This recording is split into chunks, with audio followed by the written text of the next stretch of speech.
Inside every museum is a hidden world. Now cameras are going behind the scenes at the Victoria and Albert Museum. Wow, look at it, they're catching the light already. Look at the company. Oh my goodness. Home to more than 2 million wonders of art, design and performance. Looks busting. He looks all right, doesn't he? Oh, look at that. Bit of history. It's not something I was expecting to ever come across in my life as a conservator. This year, many of us have had to stay away, but behind closed doors, the work must go on. And now I'm giving his nostril a good clean, because that was particularly dirty. Tommy Tittlemouse is the only bear in our collection that gets birthday cards in a post addressed to him. Inside the stores, new discoveries are being made. It's like a collector's mark here, right in the middle of the drawing. Isn't it weird? Fragile treasures are being restored. The problem is that they have been in storage for about 150 years. And masterpieces brought to light. You can almost see fingerprints on his buttock. Yes. Preserving the best of the old and the new for all of us. We need to make sure that in 100 years' time, our grandchildren will also be able to enjoy them.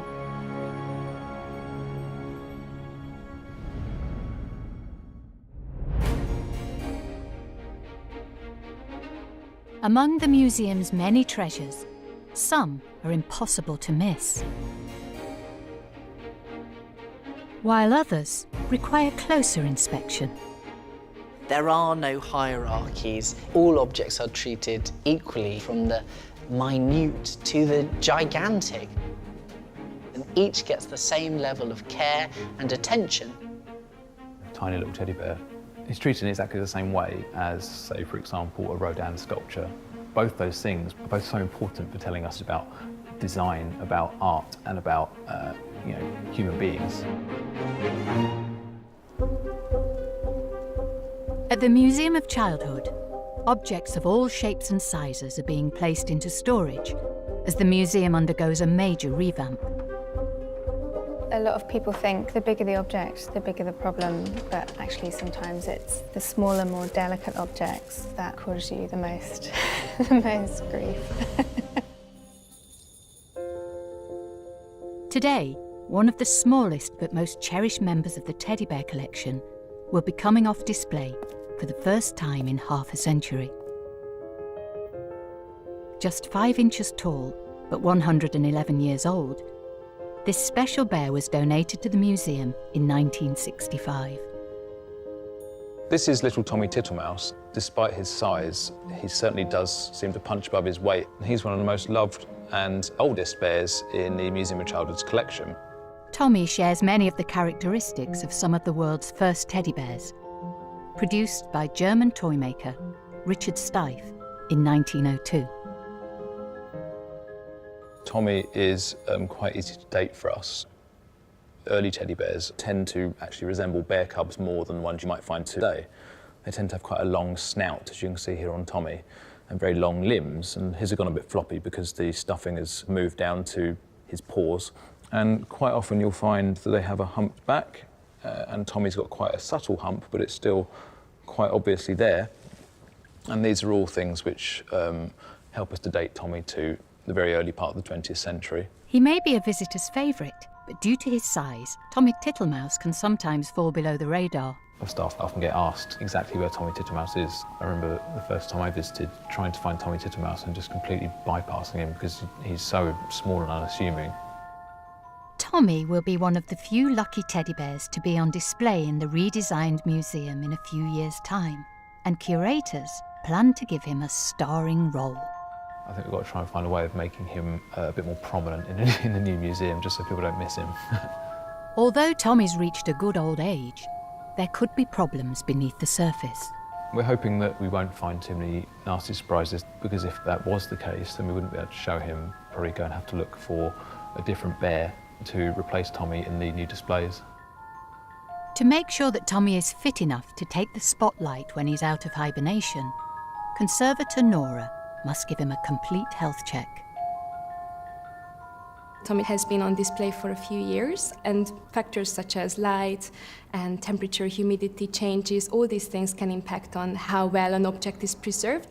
Looks like he may have had small repairs in the past. You can see a little repair here at the back of the leg. The arms and the legs, you can see that some of the stuffing has kind of moved down with gravity. He has these creases just between the leg and the actual foot. And also the actual wool component is actually very worn. So I'm assuming that he was used a lot. I think well loved, is the term. Looking closely, I can actually see the eyes are a little bit dusty. And I think it's probably the same for the whole bear.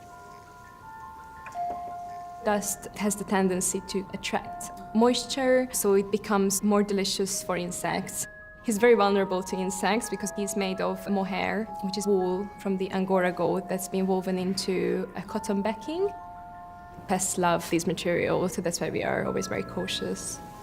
I'm going to have a look. Maybe I need a bit of magnification. I'm looking for signs of any webbing from a moth, fresh holes. There is a chance that he's not in good enough condition to actually go out on display. We're keeping our fingers crossed that Nora won't find any insect damage. Tommy Tittlemaus is one of our most beloved objects, so I think there would be a few questions asked if he wasn't on display when we reopen. Looking after the museum's smaller objects can often reveal bigger problems, but conserving some of the larger pieces can bring giant-sized challenges.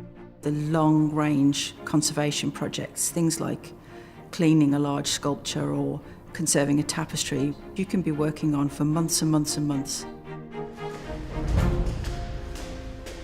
Today, the museum is preparing for a blockbuster new exhibition on the art of Iran. At its heart, they hope to unveil 3 of the longest artworks ever displayed at the V&A. This is one of the few spaces in the museum where we can lay out things this big. These vast objects are being unrolled to see how much conservation work will be needed if they're to become star attractions in the forthcoming exhibition. We're having to treat them with respect because their size and the weight means that there can be quite a lot of stress if you don't move them safely. Dating back to the 19th century, these enormous paintings celebrate intricate Persian patternwork. They belong to a tradition of pattern designs, but they are virtuoso examples of them. These 10-metre-long artworks are painted replicas of spectacular tile designs from mosque domes in central Iran. The pattern in a dome repeats itself around the dome. By painting a small section of the dome, you can actually get something that can be repeated to record the pattern of the whole dome. From the 1850s, the museum was collecting the art of the Middle East because the founders of the museum thought that it was one of the great sources for the improvement of British design. In Iran, the museum had a contact on the ground who could seek out new designs. A Scottish engineer called Robert Murdoch Smith.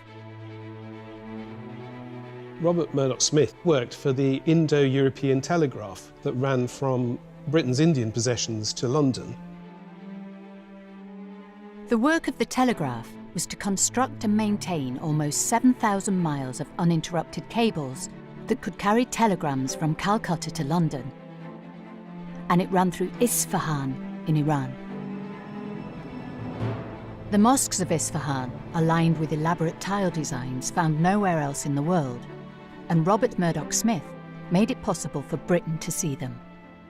In the 1870s, there was a group of tile workers at work in Isfahan on a new mosque, the Masjid-i Sayyid.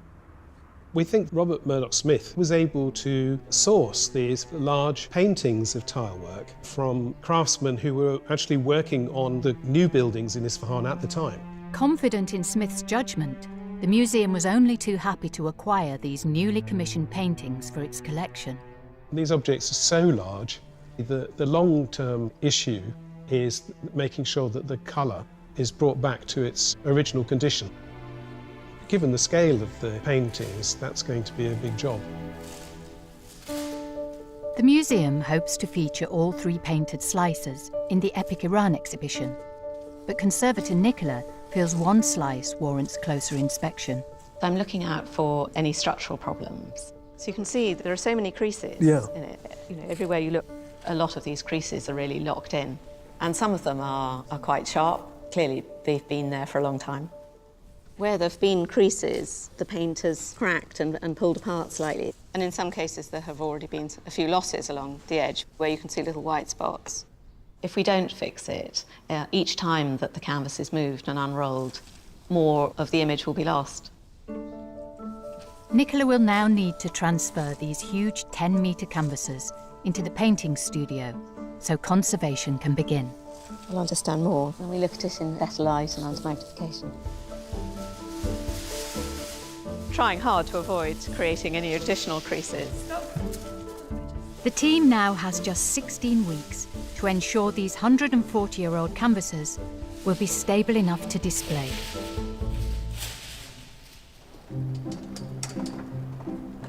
The materials that we work with, objects and archives, range dramatically in scale. Often smaller objects can be used as a portal to get a bigger history. In the British galleries, a small space has opened for an additional outfit in the Laughing Matters display, which celebrates the history of Britain through comedy. From costumes worn by spitting image puppets to Dame Edna Everidge's English breakfast dress. To fill the vacant space, curator Simon thinks he may have found a little outfit that will deliver a big laugh. We've been proactively focusing attention on collecting comedy for about 5 years now. And when the opportunity came to acquire this particular costume, I was very, very excited. For us, this is the gold dust. The icing on the cake is that little bow tie. It just adds that little something. This costume was worn by Andrew Sachs as the much-loved, hapless Spanish waiter Manuel in the 2 series of Fawlty Towers on the BBC. Manuel, there is too much butter on those trays. Okay. There is too much butter on those trays. No, senor. What? Not on those trays. No, sir. Uno, dos, tres. No. It is remarkable to think that there are only 12 episodes. So many moments of comedy gold in there. We often think that the series must have run and run. In that latter part of the 70s, audiences for Fawlty Towers were almost 15 million people. I mean, figures that are unheard of today.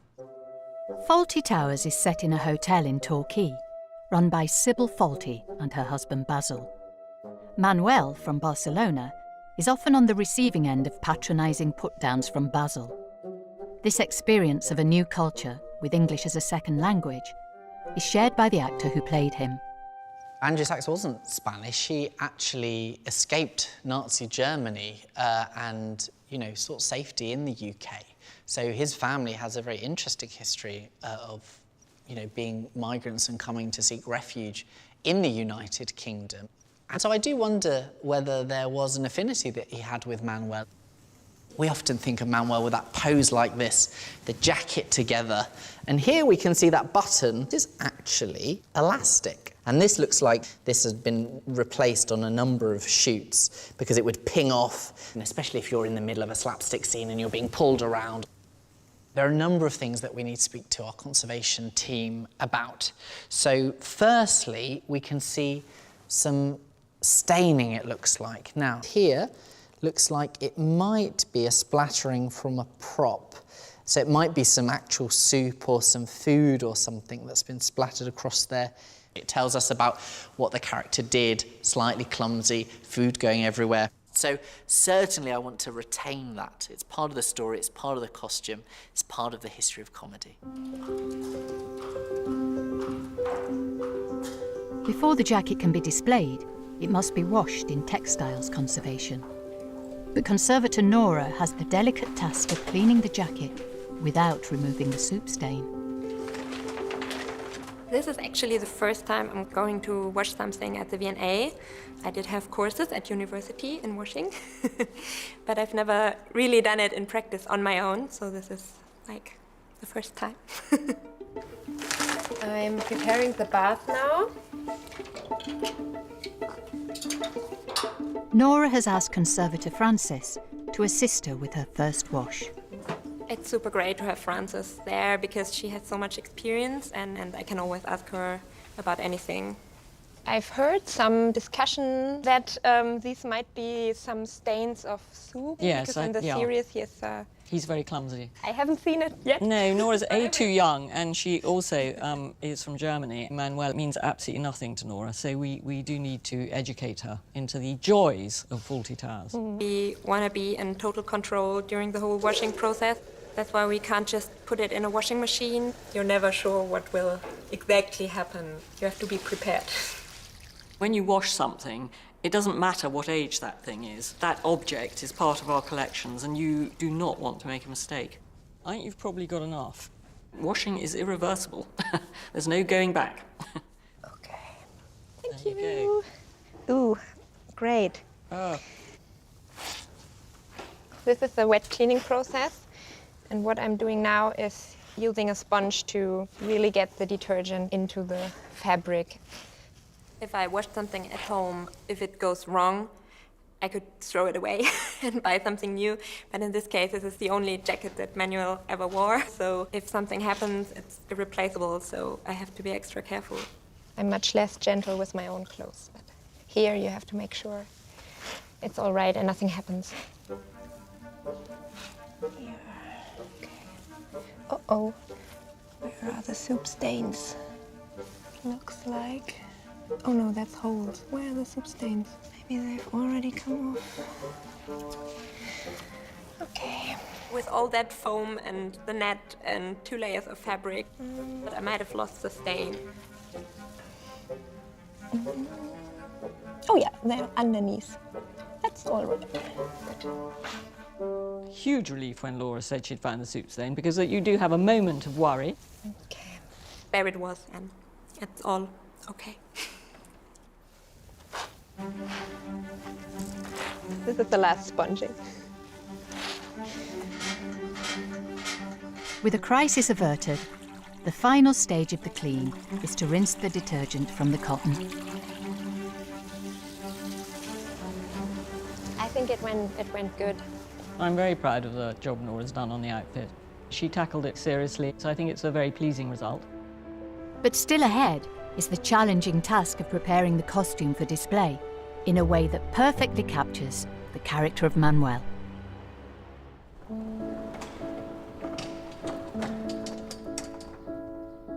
At the Museum of Childhood, every tuft of little Tommy Tittlemouse's fur has been checked for insect damage.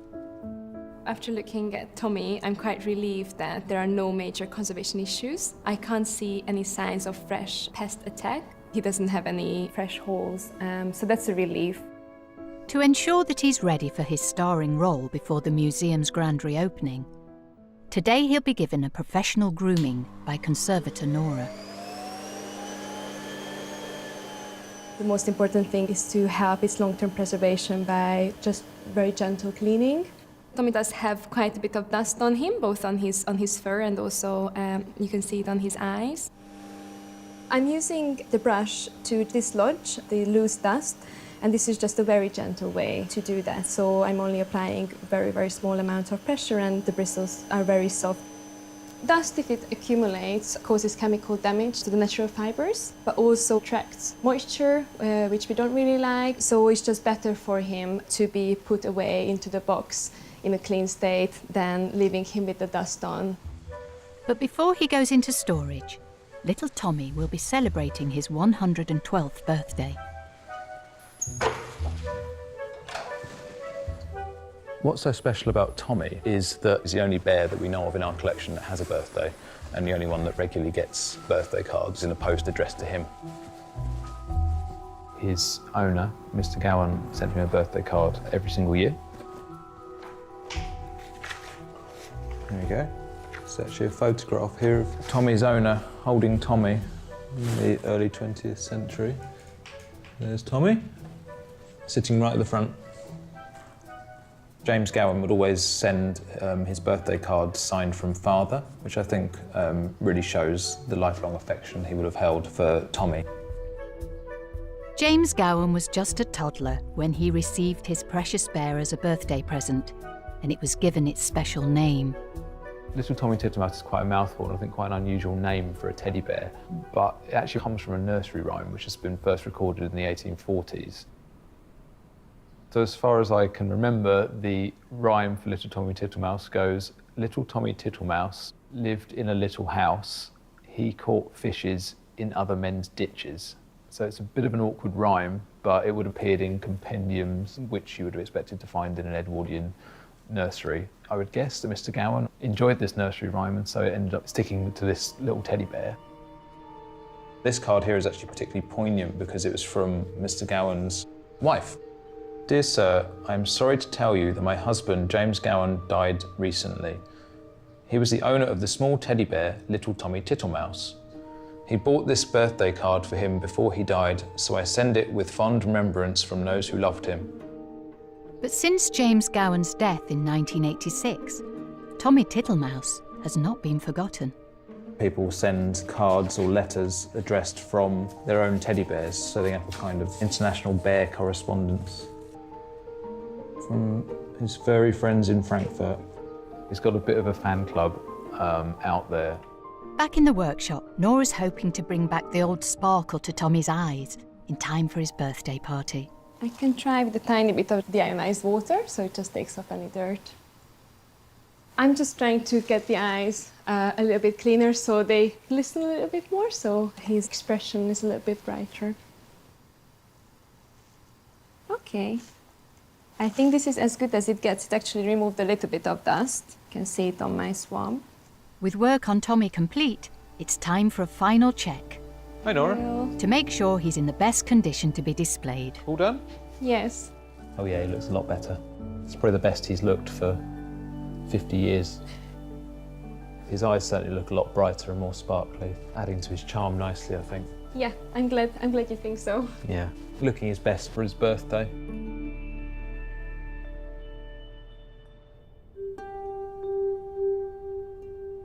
The museum works tirelessly to ensure that each of its treasures is seen in the best possible light. When a smaller item enters the collection, it's important it will still get noticed amidst the larger treasures. The eye tends to be more attracted by something that is imposing in scale. There's nothing wrong about that. It's just the way we operate, I think. So it is a challenge to try and get people engaged with smaller objects. We try to make sure that each piece is displayed in a way that brings out the best in it. The V&A's jewellery gallery is brimming with over 3,000 smaller objects, from ancient times to the best of 21st century design. V&A has always been committed to acquiring contemporary work. We bought contemporary work in 1851, and we've more or less been doing it almost ever since. Today, a new ring is being added to the collection from a contemporary designer. This is the Vulcan ring by Emma Cole, a young British jewellery designer and maker. It's a glorious ring. It's not a ring I would wear every day, and one would struggle to fit a glove over it. But I would take great delight in wearing it, and I would probably fold my arms as I did and display it from the elbow of the opposite arm. The Vulcan ring has been forged using an almost forgotten art. The ring is made using the lost wax technique, which is a very traditional technique used by goldsmiths and sculptors for many centuries. When somebody has designed and made something as individual as this, it's all very much entwined with their view of the world. And I think the better one understands that, the better one can present the piece in the gallery. Claire is meeting designer Emma Cole to find out more about the ancient lost wax technique. Emma, hi. How nice to see you in your studio. Born in Ghana and brought up in London, Emma Cole has been making jewellery since 2003, after she abandoned plans to train as a forensic scientist to pursue her dream of becoming a designer. She now has 2 collections to her name, the Vulcan and erosion series, drawing inspiration from the forces of nature. This side I have pieces from the Vulcan series. I'm really fascinated by volcanoes. They can be quite destructive, but at the same time they can be life-giving. The fire in the core of Earth, how it gives us our metals and our gemstones and just life.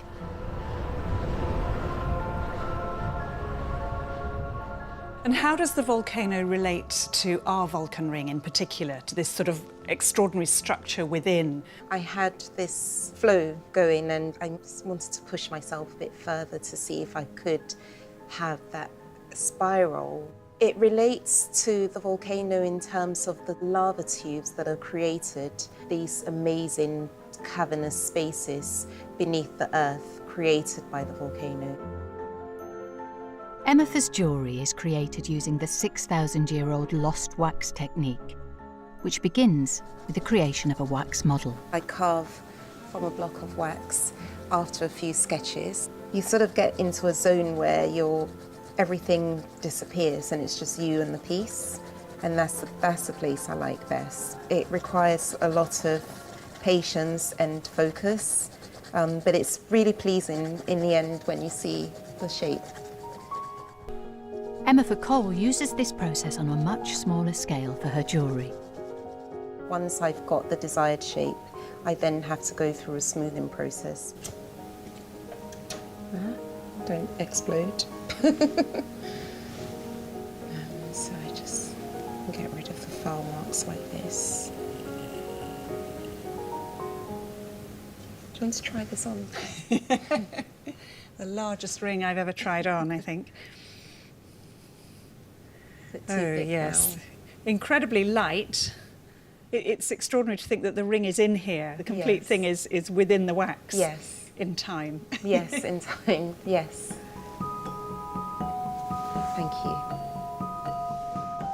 Claire will be installing Emetha's Vulcan ring in the jewellery gallery, where it will soon sit among the treasures of the historic collection. The thing that strikes me immediately is the wish to pick it up and feel it. It's a beautiful form. It's a ring that encourages you to plumb the depths of its extraordinary interior. And I particularly love the view of it that you get, sort of almost like the sun rising over a mountain with the gold leaf just showing on the far side of the crater. Rather wonderfully, we have a selection of a dozen or so rings made since 1950, which are all inspired in different ways by the natural world. And it's the perfect spot for Emetha's ring. Emetha and her son Xavier are coming in to see the ring, newly in the gallery. I'm hoping that they will be as pleased as I am with the spot that it's got. I think one's always a bit anxious because it really matters that they're happy with it.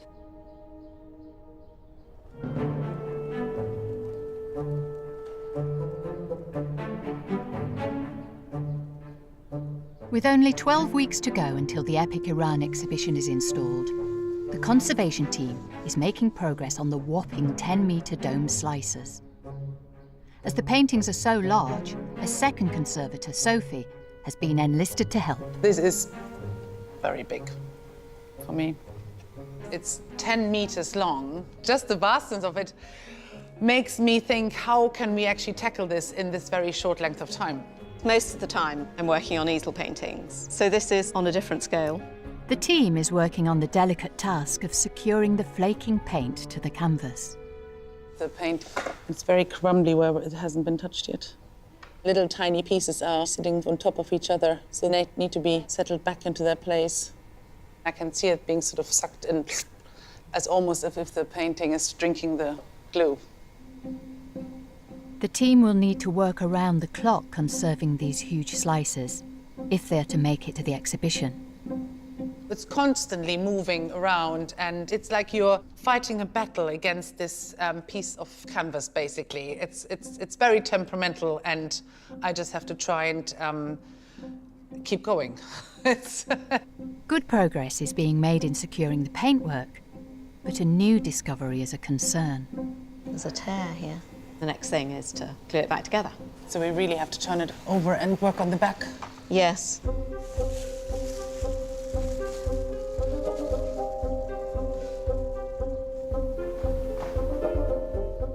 this is a hot needle, so I'm using a hot melt glue.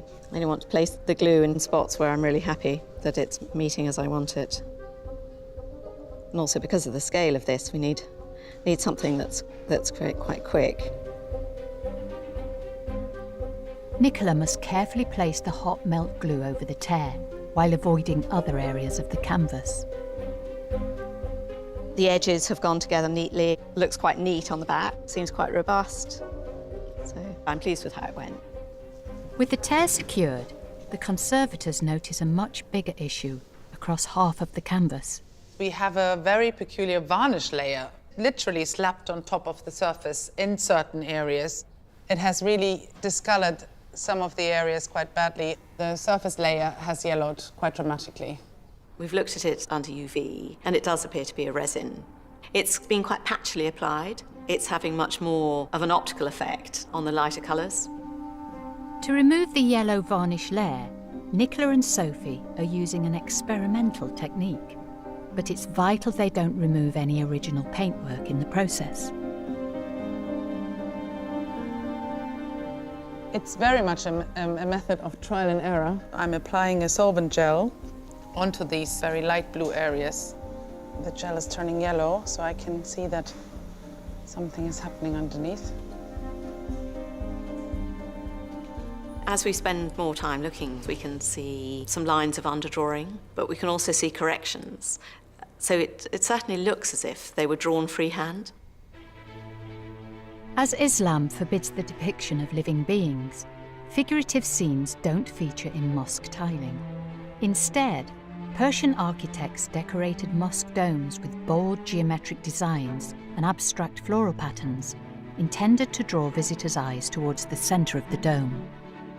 I love these patterns. I like the way that a limited palette has been used to create these very effective designs. The team's experimental method to bring out the painting's true colours appears to be paying off. When I started, the whole area was yellow, and steadily applying the gel, I'm slowly revealing the blue paint. It's very satisfying to see what a difference it makes. I am winning the battle. Of course I'm winning the battle, but I also need a lot of patience. The extra work removing the varnish has created additional time pressure for the conservators. There's a great deal to do in a limited space of time to get all these canvases ready for the exhibition.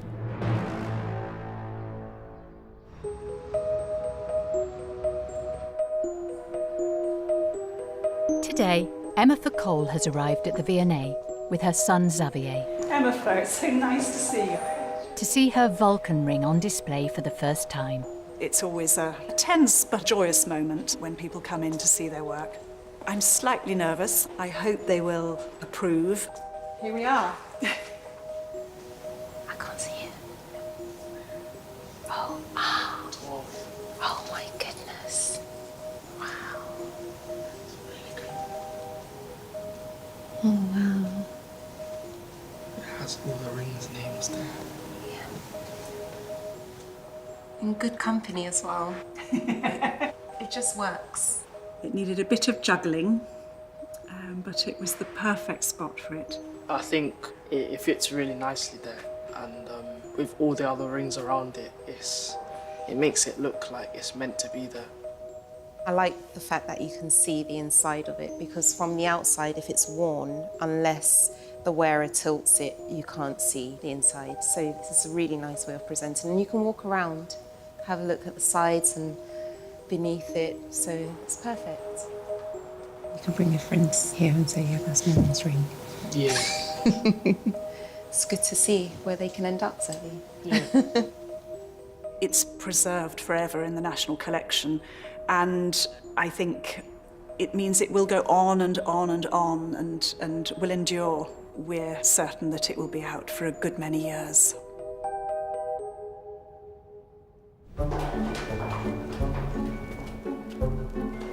In textiles conservation, curator Simon is arriving to inspect Manuel's waiter's outfit. Hello. Oh, hi, Simon. How are you doing? Before mannequin dresser Laura can begin the intricate process of preparing the costume for display. Oh, wow. It's astounding to see the costume again today. It looks so vibrant. I can't believe quite how white it has come up. It's amazing. But that all-important splattering has been retained. The really exciting part is, how do we bring this back to life? How do we put Andrew Sachs's interpretation of Manuel back into the costume? Have you brought some images with you? Yes, so I knew you would ask that, so I've got some images. So shall we have a little look at some of these? It would be good to get this angle somehow sort of slightly forward It is quite, yeah, and the body slightly leaning forward. Yeah, that's the main thing. Looking at the sort of positions from a number of the episodes, it's this notion of always being ready for something, isn't it? It's the bent arms and those shoulders. We are incredibly lucky to have been donated Andrew Sachs's Manuel costume by Kate Sachs, his daughter, who also donated his entire archive to us. Here, we have a bit of Fawlty Towers stuff. Ah, Manuel. Kate has fond childhood memories of outings with her dad, who died in 2016. On Sundays, I'd go with Dad to the recording studio and watch episodes of Fawlty Towers being recorded in front of a live audience. And, you know, the sets were sort of wobbling like that, but it didn't matter. It was such a special time to go to those rehearsals and just see why people love Manuel, because he's just such a childlike, beautiful soul. Oh, it's me and Dad. A long time ago.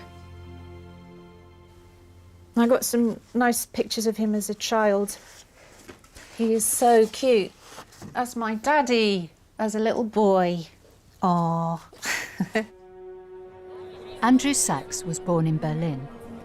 His father was Jewish, and as the Nazi Party rose to power, he and his family were forced to flee Germany in 1938. My grandma and the 3 children, among them my dad, left Berlin on a boat to Southampton. My dad, he had one sentence taught to him by his mom on the boat coming over, and that was, "I'm a little German boy and I speak no English." That face is the face of a child that is happy and feels safe, and that is what helped him get through. He was very resilient and able to cope with leaving his home country, not being able to speak English. We all put our experiences into what we do, and I think Dad would have used that part of himself in the character of Excited. The V&A has asked for Dad to be there in his costume. Because he was such a quiet and shy man, I'm thrilled that people are going to get a chance to know him a bit more. Kate will be the first to see her father's Manuel costume when the work is completed and it goes on display. We really hope that she gives the costume the seal of approval, that she sees it and is proud that it's there on display.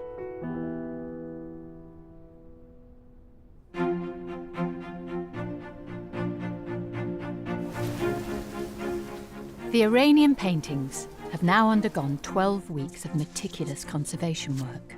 But the only way to check how these gigantic pieces really look is to lay them out in one of the museum's largest galleries. And today is the moment of truth. I find it particularly exciting to see the whole piece rolled out here, because in the studio we were never able to see it in this state. But the conservators noticed some issues on the canvas. There are a few areas where the paint is missing, and in these areas you see through to the pale canvas beneath. If you stand in front of it, you don't just want to look at damages, you want to enjoy the whole piece. Spots of missing paint are interrupting the pattern of the slices.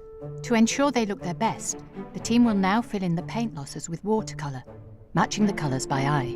It's a matter of mixing individual colours on our palette and then working our way across the whole piece. We only have today, we're on a time scale, and we cannot go too much into detail because there's 3 different pieces to be considered.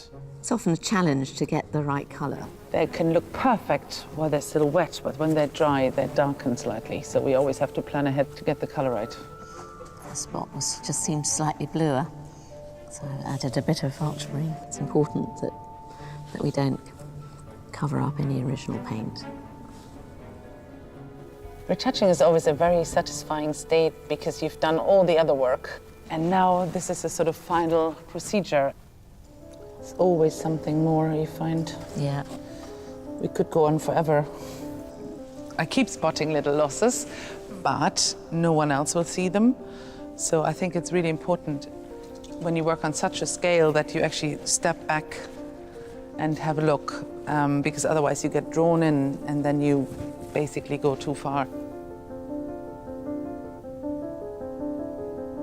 Yeah, we're there. It looks really good, which is quite encouraging because my knees start to hurt.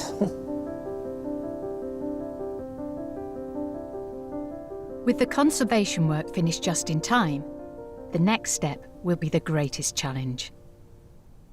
The installation day is approaching. There will definitely be a certain amount of working it out on the day. So that's nerve-wracking. For me, the task feels very daunting. It's such a huge piece. The plan is to hoist these paintings 30 feet into the air. They're going to be displayed above people's heads, suspended from the ceiling of the exhibition hall. And of course, that's quite a challenge because the designer can say, we're going to do this, and the curators can say, oh, that's a very good idea. And then the conservators and the mount makers have the task of actually putting a large piece of textile upside down on a metal mount. It's possible that the tile designs could slowly slide off the mount. I'll be able to relax when all of the tile designs are in position, and that they've stayed there for a few hours, and then I'll be confident that they'll be all right for several months.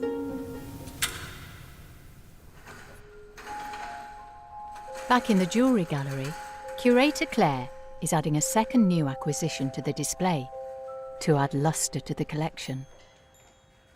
Claire is keen to add items from far-flung shores and has found a very special piece from a Taiwanese designer.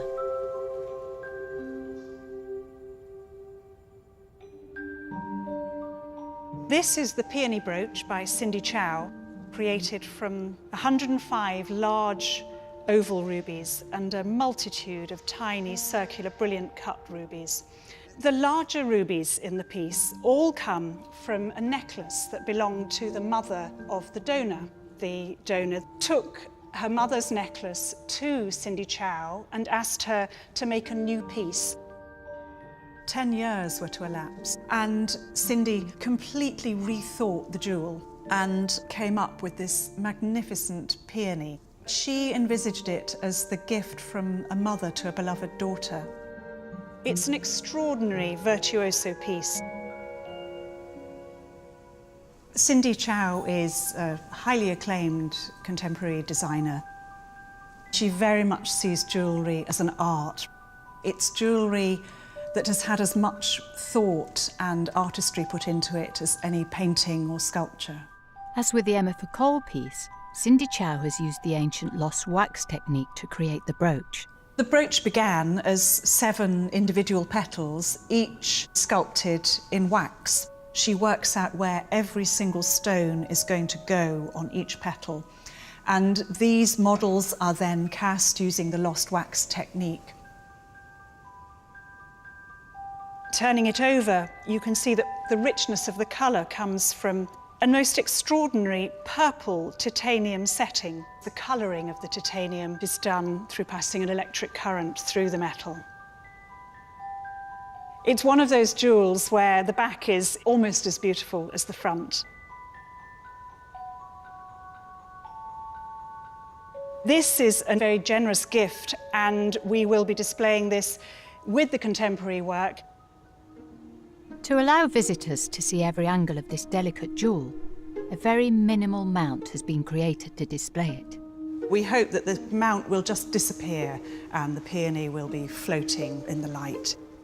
I'm very excited. It marks the end of quite a long process, but actually it's just the beginning, and this is when the piece goes out into the world. To draw visitors' eyes to each stone of this intricate brooch, Claire must position it perfectly to capture the light. With this piece, you've got so many gemstones all close together, throwing off sparks of light at different angles.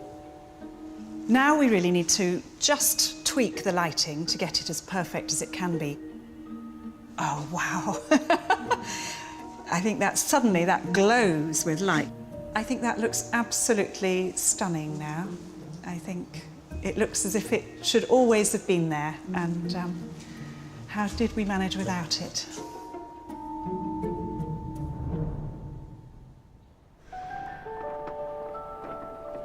At the Museum of Childhood, the museum's best-loved bear will soon be put to bed for a couple of years, but not before a special send-off. Today is a notable day in the Museum of Childhood's calendar because today is little Tommy Tittermouse's birthday. Our whole team has got Tommy's birthday in our diaries so we don't forget it every year. Got a couple of cards for Tommy, that's good. This is going to be quite a special birthday for Tommy Tittermouse because not only is it his last birthday in the museum as it is, we've also got a special guest coming to help us to celebrate. Antonia Gowan, the granddaughter of Tommy's original owner James, is coming in to see the bear for the first time. It's always really great talking to family members, especially with objects like this, which have got a very strong family association, because we can learn so much about the person who gave us the bear. These objects are already great sources of stories, and if there's any more that we're yet to discover, then it's a brilliant way to help to draw those out. There's little Tommy Tittermouse. To actually see him, gosh. On his birthday as well. Yes. 112 this year, so probably our oldest living relative. Yes. Can I pick him up? You can, yeah. When you pick him up, just make sure you hold him underneath his bum. Like a baby? Yeah, exactly. Oh, he's just adorable, isn't he? I've always known what he's looked like. I've always known he's quite little, and he's always been a feature in the family. It's really nice. If my grandfather was alive, he would have been 113. Ah. It was his first birthday present from his grandparents. It really explains the sort of obviously strong personal connection that he had with the teddy bear. I mean, I've never known anyone else to send birthday cards to their teddy bear, so it's obviously a very loving relationship. This bear grew up in India for the first 6 years of its life. Yeah, I hadn't realised that Tommy Tittermouse was quite such a well-travelled bear, actually. He is. Yeah, it's a good thing he's so portable then. Yes. So that's him. Oh, wow.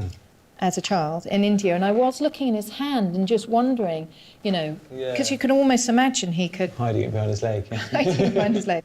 55 years after James Gowan donated little Tommy to the V&A and began sending him birthday cards, the tradition is still going strong. Should we have a look at his birthday cards? Yes, absolutely. Dear little Tommy Tittermouse, we wish you a wonderful 112th birthday. Bear hugs from your friends, Archie and Jeffrey from Germany. They've been sending birthday cards for about 25 years. There you go, do you want to read that one out? Dear Tommy Tittermouse, we wish you a happy birthday. We all are going through strange times, but we do hope it will be possible to see you in 2021. Stay safe. Your friends from Frankfurt. Do you want to say goodbye to little Tommy Tittermouse, because he's about to be packed away for a couple of years? Oh, I'm now looking at the box and feeling sorry for little Tommy Tittermouse, but I'm sure he'll have enough oxygen in there. It's like hibernation, isn't it, like the tortoises? Well-earned rest. 112, that's a good old age for a bear. Oh, well, I hope he stays safe. Yes. And I'll look forward to seeing him when he comes out. He'll be well looked after. It's mixed feelings, really. Because it's like, at the moment, it feels quite sad and it feels like, you know, something's ending, but actually it's really the beginning of something better. We're looking forward to being able to share him again.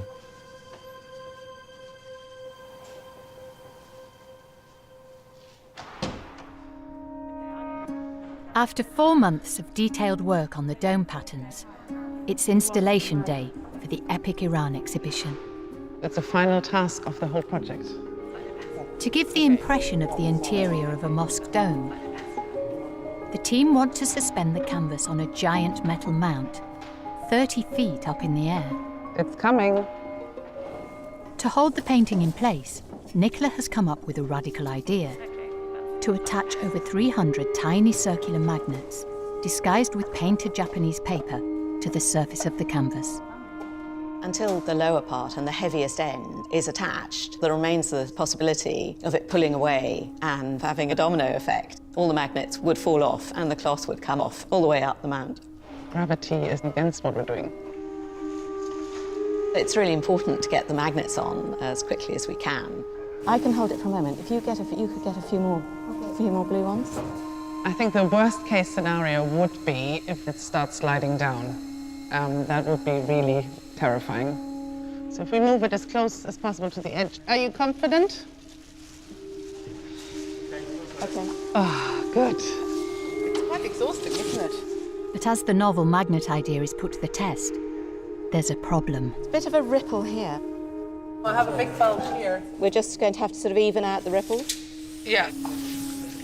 I'm trying to figure out which way it naturally wants to go. I don't know why it does that now. It's doing what they want. Oh, sorry.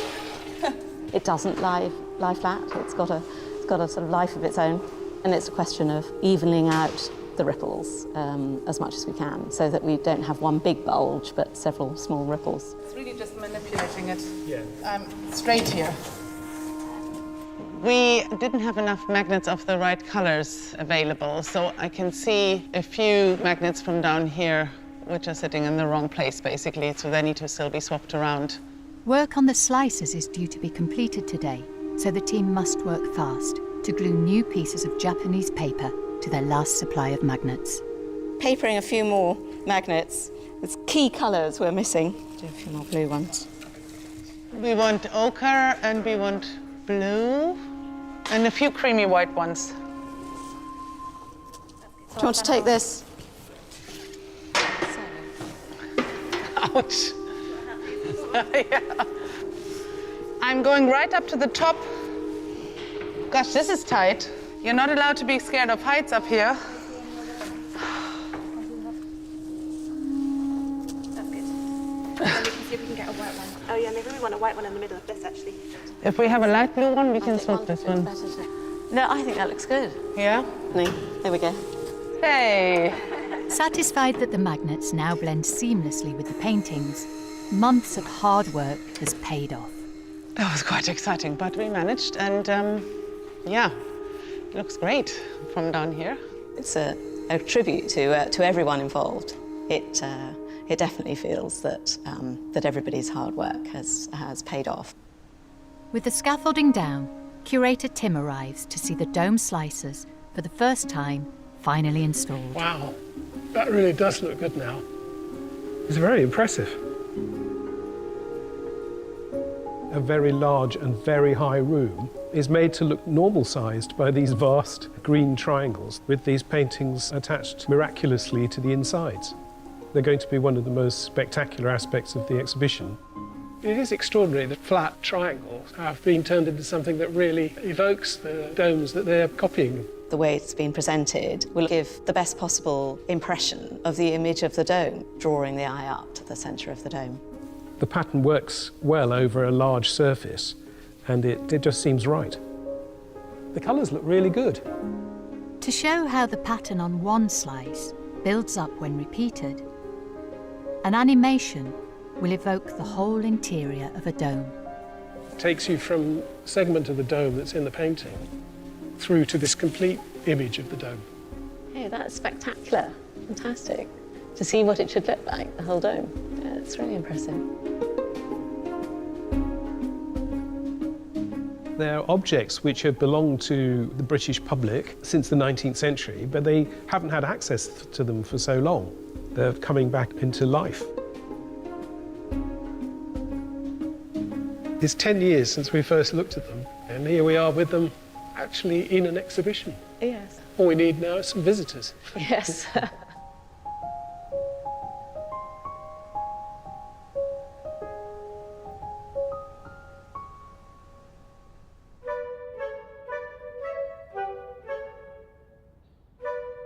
It's installation day for Manuel's costume, and the team are working on the final touches before Kate Sachs arrives to see it. Hello, hello, hello. Hi, Simon. Thanks for... No, it's great to be down and see Manuel. Headless. There he is, headless. maybe I'll put the head in let's and have a look. see. It's great how just that angle gets that bit of character, though. Is there a way of getting slightly more symmetry between the elbows so that it doesn't look like Manuel's doing the Birdie song? Yeah, that looks really good. That pose is perfect. I can't wait to see it in its situ. That's great.